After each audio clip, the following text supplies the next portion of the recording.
Hello बच्चों, let us see this question. I have cherished the idea of democratic and free society in which all persons live together in harmony and with equal opportunities. Who said these words and to which country did he belong? तो हमारा question है कि आई have cherish the idea of democratic and free society in which all persons live together in harmony and with equal opportunities. ये जो statement है इसको किसने दिया था और वो कौन सी कंट्री से बिलोंग करते थे। तो now let us see the key concept behind this question. Our key concept is democratic constitution in South Africa.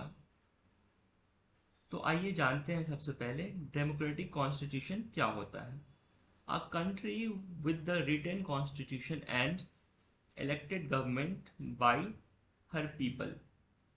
तो डेमोक्रेटिक कॉन्स्टिट्यूशन का मतलब होता है किसी कंट्री में अपना एक रिटन कॉन्स्टिट्यूशन हो और वहाँ की जो सरकार चुन के आए वो वहाँ के लोगों के द्वारा चुन के आए। तो ये प्रोसेस जिस कंट्री में फॉलो होता है उस कंट्री को हम बोलते हैं डेमोक्रेसी और वहाँ के सिस्टम को बोलते हैं democratic constitution system. Now let's move to this statement.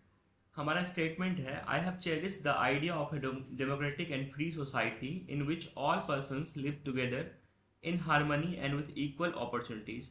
तो इस स्टेटमेंट को दिया था नेल्सन मंडेला ने इन 1964।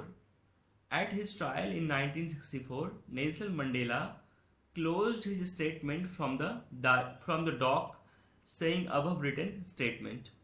Nelson Mandela belongs to South Africa. He led a movement against apartheid in his country and later became the first black president of the। तो ये जो statement है इसे नेल्सन मंडेला ने दिया था कब? इन 1964। नेल्सन मंडेला साउथ अफ्रीका के थे और उन्होंने एक मूवमेंट लीड किया था अपार्थाइड के अगेंस्ट। अपार्थाइड क्या होता है? एक रेशियल डिस्क्रिमिनेशन का सिस्टम था जो साउथ अफ्रीका में प्रिवलेंट था। वहाँ के जो वाइट पीपल्स थे वो ब्लैक एंड कलर्ड पीपल के साथ उनके कलर के लिए, रेस के लिए डिस्क्रिमिनेट करते थे और इसी डिस्क्रिमिनेशन के अगेंस्ट नेल्सन मंडेला ने क्या किया था? एक मूवमेंट लीड किया था और बाद में वो साउथ अफ्रीका के पहले ब्लैक प्रेसिडेंट बने और वहाँ पे एक डेमोक्रेटिक कॉन्स्टिट्यूशन को एस्टैब्लिश किया। I hope you understood it well. Best of